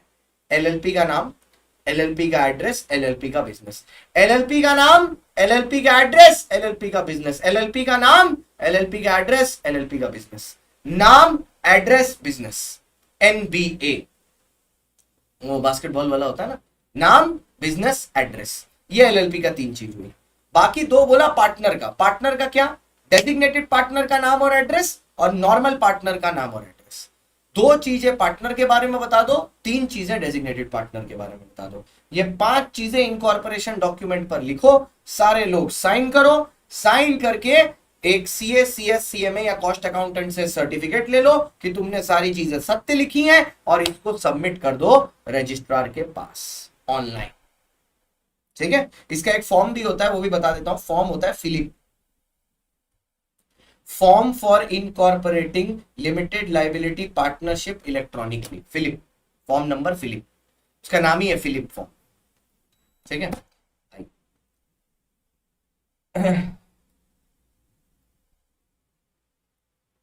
अगर नॉर्मल पार्टनर ही डेजिग्नेटेड पार्टनर है तो अलग से डिटेल देने की जरूरत नहीं है। जैसे जब आप आईसीआई का फॉर्म फिलअप करते हो तो उसमें एड्रेस के लिए बहुत सारे कॉलम होते हैं, अगर आपने नोटिस किया हो तो। एक होता है परमानेंट, एक होता है टेम्पररी, एक होता है कोरिस्पॉन्डेंस। आपने परमानेंट एड्रेस लिखा, नीचे एक चेक बॉक्स रहता है, correspondence and temporary address same as permanent address. आपने उसको टिक कर दिया तो वो सेम मान लेता है दोनों, तो अलग से आपको नहीं डालना होता।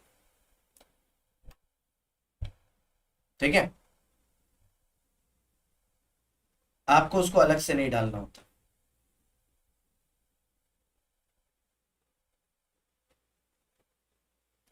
ठीक है, आओ सर।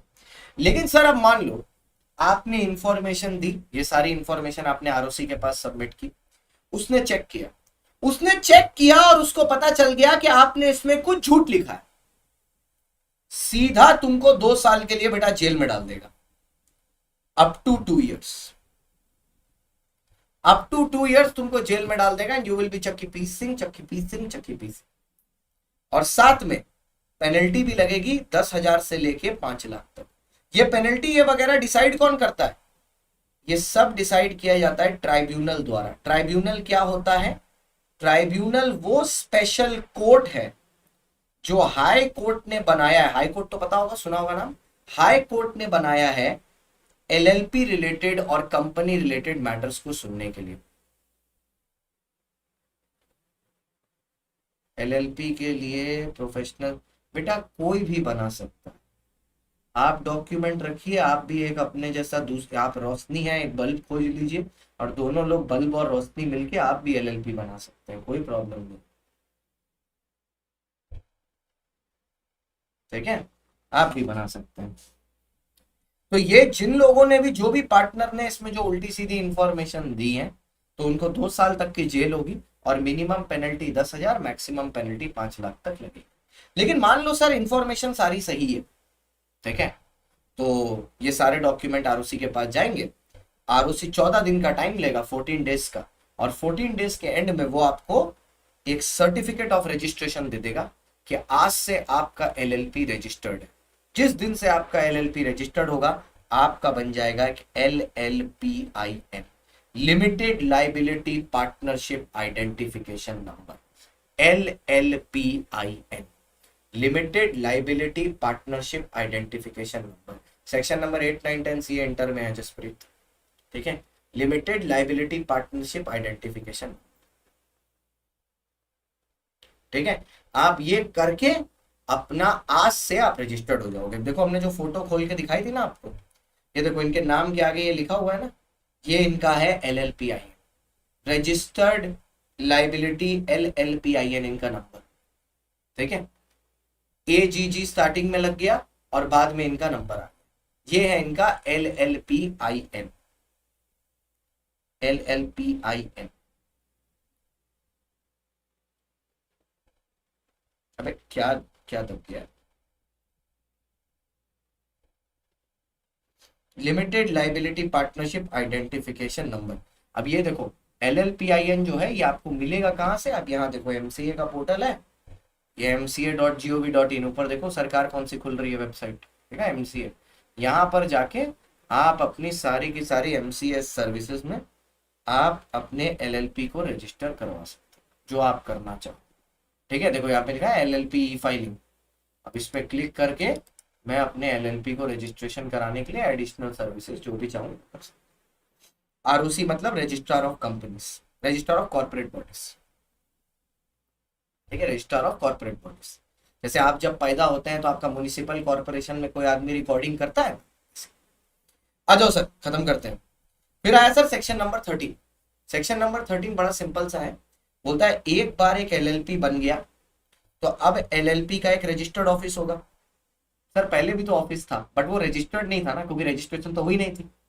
तो रजिस्टर्ड ऑफिस एड्रेस जो है LLP का, वो LLP को इन्फॉर्म करना है। किसको इन्फॉर्म करना है? LLP को इन्फॉर्म करना है ROC को, रजिस्ट्रार को। ठीक है, कितने दिन के अंदर? Within 30 days. जैसे ही आपका रजिस्ट्रेशन कंप्लीट हुआ 30 दिन के अंदर अंदर, तो लेट्स से आपका रजिस्ट्रेशन कंप्लीट हुआ है 1 जुलाई को, तो भैया 31 जुलाई तक आपको रजिस्ट्रार को बताना है कि आपका रजिस्टर्ड ऑफिस कहाँ है। आपको उसको एक लेटर भेजना है by post, by registered post, आपको उसको एक लेटर भेजना। मान लो आपने बाद में रजिस्टर्ड ऑफिस चेंज किया, अगर आपने चेंज किया, अगर आप चेंज भी करते हो तो भी आपको चेंज होने से 30 दिन के अंदर अंदर ROC को बताना पड़ेगा कि भाई हमने अपना एड्रेस चेंज कर लिया। और अगर आप नहीं बताओगे तो इसके लिए पेनल्टी लगेगी 500 रुपया पर डे। ठीक है, ये पेनल्टी चेंज हो गई है, ये देखो इसको काट रहा हूं, ये है नई penalty 500 rupees per day subject to a maximum of 50,000। अच्छा ये समझा दो एक बार ये कैसे देखा जाता है सब्जेक्ट टू मैक्सिमम। देखो मान लो एक आपका LLP है, आपके LLP में इनकॉर्पोरेशन में एड्रेस दिया बट वो रजिस्टर्ड ऑफिस थोड़ी ना होगा क्योंकि अभी तो रजिस्टर हुए नहीं। आपके LLP में 3 पार्टनर, राम, रहीम, राजू। अब यहां पर गलती हुई है, ठीक है, तो ये पेनल्टी कैसे दी जाएगी उसका जस्ट एक डेमो दिखा देते, ठीक है। ये भी देंगे 500 रुपया पर डे, ये भी देगा 500 रुपया पर डे, ये भी देगा 500 रुपया पर डे, और ये भी देगा 500 रुपया पर डे। ओ मतलब हर आदमी को अपनी अपनी पेनल्टी देनी पड़ेगी क्या? हाँ भाई, पेनल्टी में कोई साथ थोड़ी ना देता है दूसरा वाला, अपने कुकर्म तो अपने ही झेलोगे। और सबका मैक्सिमम 50,000 है सर इंडिविजुअली, हाँ सबका इंडिविजुअली 50,000, ठीक है। आइए अब आया sir section number 14, effect of registration, ठीक है। सर एलएलपी का रजिस्ट्रेशन का इफेक्ट क्या होगा? जैसे ही एक एलएलपी रजिस्टर हुआ, वो एक कोऑपरेट बॉडी बन जाएगा, वो केस कर भी सकता है, केस खा भी सकता है। जैसे देखो हम लोग आज एलएलपी पर केस कर सकते हैं, एलएलपी भी मेरे ऊपर केस कर सकते हैं, so I can sue and be sued as well, दोनों चीज पॉसिबल। दूसरा, एलएलपी अपने खुद के नाम पर प्रॉपर्टी खरीद भी सकता है, बेच भी सकता है, ट्रांसफर भी कर सकता है। क्यों? क्योंकि वो भी तो एक आर्टिफिशियल पर्सन है, तो the property can be owned by LLP, can be sold by LLP, एकदम आराम से कर सकते हैं, ठीक है, बिल्कुल कर सकते हैं, ठीक है। अच्छा सर एलएलपी का भी कॉमन सील होगा, अभी तो पीछे बताया, दो डेजिग्नेटेड पार्टनर जो भी डॉक्यूमेंट को साइन करेंगे वो एलएलपी का कॉमन सील बन जाएगा, और ऑब्वियस सी बात है होना पड़ेगा, वरना प्रॉपर्टी खरीदेगा कैसे। और ये जो पॉइंट नंबर 4 दिया हुआ है, बड़ी अच्छी लैंग्वेज है, ध्यान से देखना, लिखा है doing and suffering such other act as any body corporate में लॉफुली डू और सफर। मतलब क्या है इसका? बड़ी सिंपल सी बात बोलता है कि अगर कोई ऐसा कानून है, अगर कोई ऐसा काम है, जैसे एक एलएलपी है, वो एलएलपी एक्ट 2008 में तो रजिस्टर्ड है ही, तो उसको इसके तो सारे के सारे सेक्शंस मानने ही पड़ेंगे। लेकिन सर ये बहुत सारे कानून ऐसे भी हैं जो एलएलपी पर अप्लाई करते हैं, ठीक है, बट एलएलपी उसमें रजिस्टर्ड नहीं है। जैसे इनकम टैक्स एक्ट ये बोलता है कि एलएलपी को अपनी इनकम पर 30% टैक्स दे। अब सोचो एलएलपी तो खड़े होके बोल देगा कि भाई मैं नहीं दूंगा टैक्स, क्योंकि मैं तो सिर्फ एलएलपी एक्ट मानूंगा, मैं क्यों मानू इनकम टैक्स एक्ट। ऐसा नहीं चलता। एज एन एलएलपी आपके ऊपर जितने भी कानून लगते हैं, भले ही वो कोई दूसरा कानून भी हो, आपको उसमें डूइंग करना पड़ेगा। डूइंग मतलब उसको फॉलो करना पड़ेगा, चाहे इनकम टैक्स हो, चाहे जीएसटी हो, आपको डूइंग करना होगा। और अगर आप डूइंग नहीं करोगे तो आपके साथ सफरिंग होगी। सफरिंग मतलब आप पर पेनल्टी लगाई जाएगी। नहीं बेटा, सेपरेट बैच फाउंडेशंस में नहीं होते, आप पर सफरिंग लग जाए, ठीक है। लास्ट 3 सेट ऑफ सेक्शंस और एलएलपी आपका खत्म, ठीक है। 17 तक ही है ना आपके सिलेबस में। आइए सर, एलएलपी का कोई भी नाम हो सकता है, जो नाम आप चाहो, लेकिन नाम के एंड में एलएलपी या लिमिटेड लाइबिलिटी पार्टनरशिप लिखा होना जरूरी है। जैसे अभी मैं उतनी देर से फोटो दिखा रहा था अग्रवाल वगैरह की, आपने सब में देखा नाम के पीछे एलएलपी लगा हुआ था। तो नाम कुछ भी हो सकता है, नाम कुछ भी हो सकता है, बस वो नाम अनडिजायरेबल और आइडेंटिकल नहीं होना चाहिए। अनडिजायरेबल मतलब नाम में कोई गाली गलौच, king, queen, emperor, national, Indian, ये सब नहीं होना चाहिए। और वो किसी दूसरे के नाम से आइडेंटिकल नहीं होना चाहिए। किसके नाम से? एक सेकेंड, किसके नाम से आइडेंटिकल नहीं होना चाहिए? किसी दूसरे बॉडी कॉर्पोरेट के नाम से आइडेंटिकल नहीं होना चाहिए, ठीक है। मान लो सर जैसे हमने अमूल लिखा है, ठीक है, अमूल लिखा है, और हमने, अमूल एक कंपनी है ना, हमने एलएलपी बना लिया एमूल, ये गलत है सर, सारे पार्टनर देंगे, ठीक है। कुछ कुछ ऐसी पेनल्टी होती है जो सिर्फ डेजिग्नेटेड पार्टनर पर लगती है, बट वो पेनल्टी आप सीए इंटरमीडिएट में पढ़ो। अभी सिर्फ 2 ही है, 11 और 13, और वो दोनों सारे पार्टनर्स पर लगते हैं। 11 झूठ बोलने के लिए और 13 एड्रेस ना बता। तो आप कोई आइडेंटिकल नाम नहीं रख सकते। लेकिन सर सुनो, जो ट्रेडमार्क होता है ना, ट्रेडमार्क मतलब होता है सिंबल, आपके बिजनेस का जो सिंबल है, आइकॉन, लोगो, ठीक है, जैसे ये अन अकेडमी का लोगो है, ऊपर की तरफ बड़ा मुंह है, नीचे की तरफ छोटा मुंह है। अब मैं क्या करता हूं, मैं एक एलएलपी बनाता हूं जिसमें मैं ऊपर की तरफ छोटा मुंह बना देता हूं, नीचे की तरफ बड़ा मुंह बना देता हूं। क्या मैं अन अकेडमी का ट्रेडमार्क कॉपी कर रहा हूं? The answer is yes. तो ये गलत है, ये नहीं करना है मेरे को, ये मेरे को नहीं करना। कब तक देनी पड़ती है बेटा? जब जब वो मांगने आ जाए, वो आपके घर के बाहर भिक्षा मांगने के लिए आएंगे ना, दे दे बाबा पेनल्टी, दे दे बाबा, तब देना। सिमरन रजक जी, आपका नाम सिमरन रजक की जगह सिमरन गजक होना चाहिए, आपको पता है? रजक की जगह गजक, सिमरन गजक, रजक नहीं गजक। आइए, अब सर मान लीजिए आपने नाम रखा, ठीक है, क्या अब ऐसा कभी कभार होता है कि आदमी क्या होता है ना, कंफ्यूज होता है कि नाम क्या रखे, तो वो ना नाम रिजर्व भी करा सकता है। ठीक है, क्या सोच के रिजर्व करा सकता है कि भैया पहले मैं बाकी सारा काम खत्म कर लूं, उसके बाद पहले रजिस्ट्रेशन की बाकी सारी फॉर्मेलिटी पूरी कर लूं, और उसके बाद मैं आराम से नाम रखूं। तो क्या एलएलपी अपना नाम रिजर्व करा सकता है?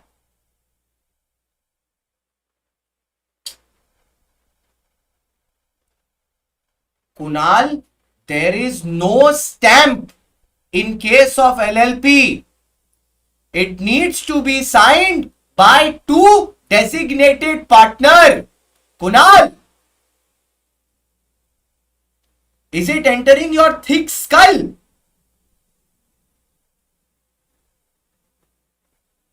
Stupid.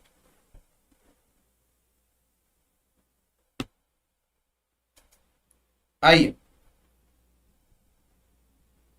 अब बात ऐसी है सर, एलएलपी में जो नाम रिजर्वेशन होती है, अरे कोई रन एलएलपी नहीं है मेरी मां कशिश शर्मा, वो कंपनी में होता है रन फॉर्म। हगलो सब, लिख दो, भर दो सब उल्टा सीधा पेपर में।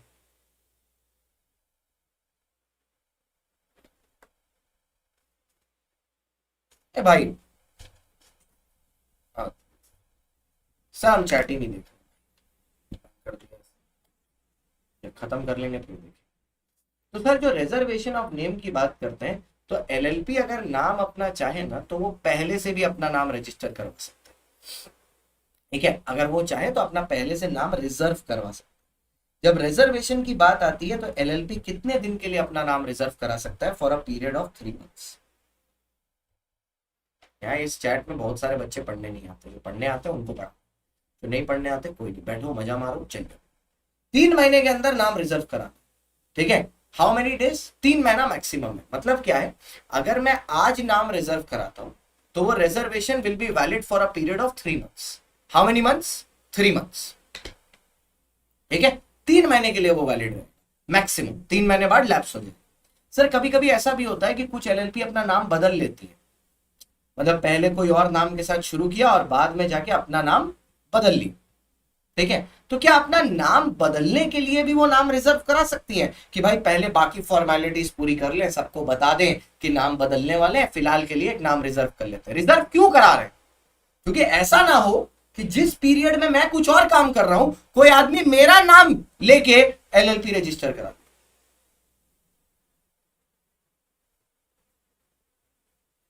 ठीक है, कहीं ऐसा ना हो कि वो मेरा नाम लेके कोई दूसरा नाम रजिस्टर करा। ठीक है, बस ये ना, इस चीज को अवॉइड करना। ठीक है, और वो जो सिमरन बहरी पूछ रही थी कि कब से पेनल्टी, कब से, साफ साफ मैंने बोला 30 दिन के अंदर अंदर आपको इन्फॉर्म करना है। अगर 30 दिन के अंदर आपने नहीं इन्फॉर्म किया तो 30 दिन बाद से पेनल्टी लगेगी। क्या पता नहीं बहरी लड़की है, सुनाई नहीं देता है, या क्या दिमाग खराब है, भगवान।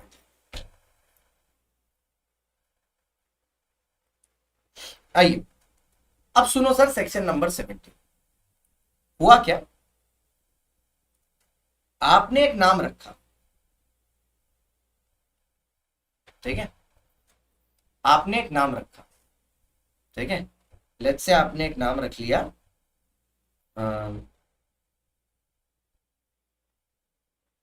टाट जेके पुट्टी एलएलपी, ठीक है, आपने नाम रख लिया, ठीक है। अब बात क्या है, और ये आपका लोगो है, मान लो ऐसे करके आपने लोगो बना दिया, जेके पुट्टी एलएलपी, ऐसा आपका कुछ लोगो, ठीक। अब हुआ क्या कि सेंट्रल गवर्नमेंट के पास एक दूसरा बॉडी कॉर्पोरेट, कोई भी हो सकता है, एक कंपनी हो सकती है या एक एलएलपी हो सकती है, उन्होंने जाके कंप्लेन की कि सर ये जो जेके पुट्टी एलएलपी है ना, इसने हमारा नाम कॉपी किया है, इसका नाम हमारे नाम से आइडेंटिकल है, ठीक है, नाम हमारे नाम से आइडेंटिकल। या तो ऐसा भी हो सकता है, या तो ऐसा भी हो सकता है कि आपने किसी का ट्रेडमार्क कॉपी किया और सामने वाला कंप्लेन कर रहा कि आपने उसका ट्रेडमार्क कॉपी। ट्रेडमार्क के या सिंबल के आप होते हो प्रोप्राइटर, प्रोप्राइटर मतलब ओनर, जैसे अनअकैडमी इस सिंबल का ओनर है, ये उनका रजिस्टर्ड ट्रेडमार्क है, कोई और इसको कॉपी नहीं कर सकता, they are the owner of this logo, they are the proprietor owner of this logo. तो ट्रेडमार्क अगर मैं किसी का कॉपी कर रहा हूं तो ये सामने वाले को कंप्लेन 3 साल के अंदर अंदर ही करनी है। 3 साल के बाद अगर वो कंप्लेन करता भी है कि मैं उसका ट्रेडमार्क कॉपी कर रहा हूं, I am not responsible, I am responsible for only 3 years। 3 साल के अंदर ही अंदर वो अपोज कर सकता है, 3 साल के बाद वो कुछ नहीं उखाड़ सकता, सिंपल, ठीक है। अब क्या हुआ, ये आदमी सेंट्रल गवर्नमेंट के पास गया, इसने बोला कि सर ये जेके पुट्टी ना मेरा नाम कॉपी कर रहा है, हमारा एलएलपी का नाम ये कॉपी कर रहा है, आइडेंटिकल नाम। अब ऑब्वियसली सेंट्रल गवर्नमेंट पहले इस बात को इन्वेस्टिगेट करेगा, अंधा तो मान नहीं लेगा आपकी बात, और सेंट्रल गवर्नमेंट को इन्वेस्टिगेट करके लगा कि सच में जेके पुट्टी ने नाम कॉपी किया, तो सेंट्रल गवर्नमेंट जेके पुट्टी को 3 months का टाइम दे, 3 महीने के अंदर अंदर, ठीक है, 3 महीने के अंदर अंदर जेके पुट्टी क्या करेगा, जेके पुट्टी को भैया अपना नाम चेंज करना है। मान लो जेके पुट्टी ने अपना नाम चेंज कर लिया, तो 3 months के अंदर अगर उसने अपना नाम चेंज कर लिया तो उसको चेंज होने से 15 दिन के अंदर आरओसी को इन्फॉर्म करना है, आरओसी मतलब रजिस्ट्रार ऑफ कंपनी को इन्फॉर्म करना है कि भाई सुन मेरा नाम बदल गया, और फिर 30 दिन के अंदर आरओसी उसको सर्टिफिकेट दे देगा कि okay from today your name is changed, नया सर्टिफिकेट दे देगा नए नाम के साथ, ठीक है। तो 3 महीने में अगर मेरे को नाम मैंने चेंज कर लिया, 15 दिन में आरओसी को इन्फॉर्म करना है, आरओसी 30 दिन में हमको सर्टिफिकेट दे देगा, एज सिंपल एज दैट, ठीक है। और नाम आइडेंटिकल के लिए सामने वाला कभी भी केस कर सकता है, ठीक है। अब मान लो दूसरा case, no change in 3 months, मान लो 3 महीने हो गए, जैसे हमको भी ना एक जन्म हो गया बच्चों को समझाते हुए, लेकिन बच्चा ढीठ का ढीठ है, गधा का गधा है, वो सुनेगा थोड़ी ना, रोज डांट खाएगा, रोज वही करेगा, बोलो पढ़ो नहीं पढ़ेगा, अरे माँ बाप से नहीं सुधरा तो हमसे क्या सुधरेगा, ठीक है। तो नो चेंज इन 3 months, कोई चेंज नहीं हुआ, तो फिर क्या करेंगे, फिर उस केस में central government shall suo motu change the name, central government shall suo motu change the name, अपनी मर्जी से सेंट्रल गवर्नमेंट नाम बदल देगा, नाम बदलने के बाद आरओसी को इन्फॉर्म कर देगा कि भैया न्यू सर्टिफिकेट दे, न्यू सर्टिफिकेट दे, एज सिंपल एज दैट, ठीक है। खुद चेंज कर देगा और दे देगा सर्टिफिकेट,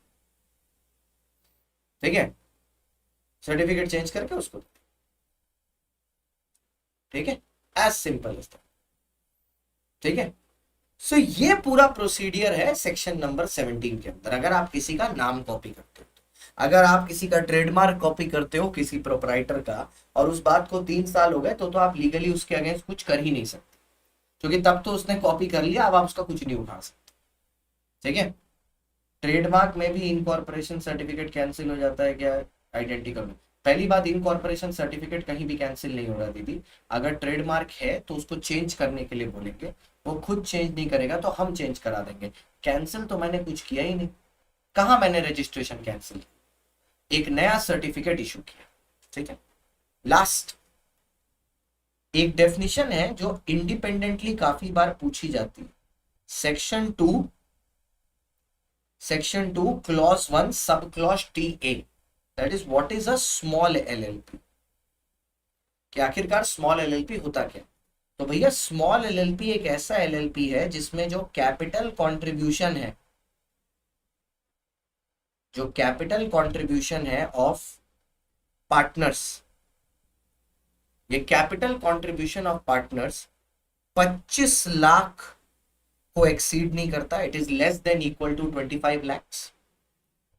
एंड जो टर्नओवर है ऑफ द LLP वो 40 लाख को एक्सीड नहीं करता, it is less than equal to 40 lakh. तो दोनों condition and, capital contribution 25 lakh को एक्सीड नहीं करता और टर्नओवर 40 लाख को एक्सीड नहीं करता, मतलब 25-40। अगर ये दोनों कंडीशंस मेट हैं तो आप बन जाओगे एक सेक्शन 8 कंपनी, सॉरी, आप बन जाओगे उस केस में एक स्मॉल LLP। और जैसे ही आप स्मॉल LLP बनते हो आपको काफी ज्यादा बेनिफिट मिल जाएंगे ऑफ दिस कानून। ठीक है। अच्छा, अब फ्यूचर में कभी कभार फ्यूचर में ऐसा हो सकता है कि MCA इस लिमिट को, जो 25 लाख की लिमिट है, इसको बढ़ा दे सो दैट ऑल LLPs को यहां पर आने का मौका मिले। तो ये 25 लाख से बढ़ के 5 करोड़ तक की जा सकती है। ठीक है। और ये 40 लाख से बढ़ के 50 करोड़ तक की जा सकती है। क्या अभी की गई है? The answer is no. क्या की जा सकती है? The answer is yes, but अभी की नहीं गई है। एग्जाम के लिए कौन सी लिमिट रेलेवेंट है? 25 लाख और 40 लाख। सबके, अंशु जी अब देखिए, अब आप बताइए, अगर मैं कुछ बोलूं तो क्या मैं कुछ गलत बोल देता हूं? इंडिविजुअली सबके नीचे 50,000 लिखा है, आप बैक करोगे तो मैंने 3 बार बोला भी कि 50,000 इंडिविजुअली सबके लिए, पेनल्टी कोई साथ में नहीं देता। अब मैं कुछ बोलूंगा तो आप लोग बोलोगे डांट देते हो, पर मेरा भी वाजिब होता है ना बोलना, होता है कि नहीं होता है? एक आदमी 3 बार एक चीज चिल्ला के बोला, चीख के बोला, सब बोला, सुनना ही नहीं, तो मैं क्या करूं बताओ? जाओ जिम्नास्ट जी, नागपाल जी, बताओ जाके यार उसे, जाओ बताओ जाके, तुम बता क्या हुआ उसे? तुम बेटा पहले पास हो लो, ठीक है, जिम्नेस्ट नागपाल, उसके बाद ये सब करना। ठीक है, बहुत अटेम्प्ट हो गया बेटा, आप पास हो जाओ, ठीक है, फिर ये सब करना आराम से। अब पास हो जाओ, दया करो थोड़ा ICI पर भी और मेरे पर भी, अब पास हो जाओ भाई। चलो, thank you so much for watching guys. आपके LLP के जो नोट्स हैं वो नीचे जो लिंक है नोट्स के कॉलम में, उसमें सुबह तक आ जाएंगे, वहां से आप अपने नोट्स चेक कर लेना।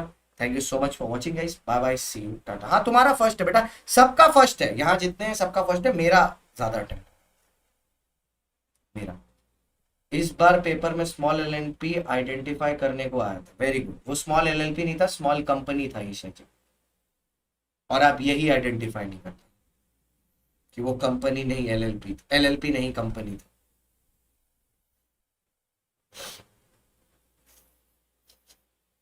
अच्छा ईशा जी, मानना पड़े। चलिए bye bye, see you, tata. भैया टेक गॉड ऑफिशियल हो गया, स्मॉल स्मॉल हो गया, bye bye, see you, tata guys. अब मंडे को हम लोग IRF करेंगे, वेनेसडे थर्सडे फ्राइडे सैटरडे हमारी जैसे आंसर राइटिंग होती है वैसे चलिए, एज सिंपल एज दैट। पहले अभी सोगा की चल रही है, सोगा की खत्म होगी, LLP की आ जाएगी। आज कोई होमवर्क नहीं दे रहा मैं, रेस्ट करो, एंजॉय करो, जो इतने दिन से कर रहे हो वही करो, कौन ही सा पढ़ रहे हो, ठीक है। Bye bye, see you, tata, bye bye. उनके चैनल का नाम CA foundation pro, Tanishk Soni.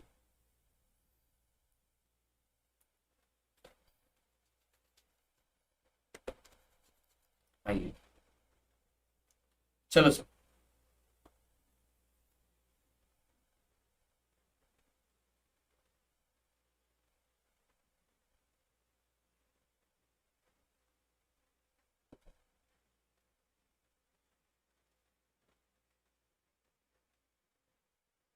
That is not relevant for foundation. I, चलिए, डन है सर, बाय बाय। एड अभी वही बोला है मैंने, Ajay More ji. Wednesday, Thursday, Friday, Saturday.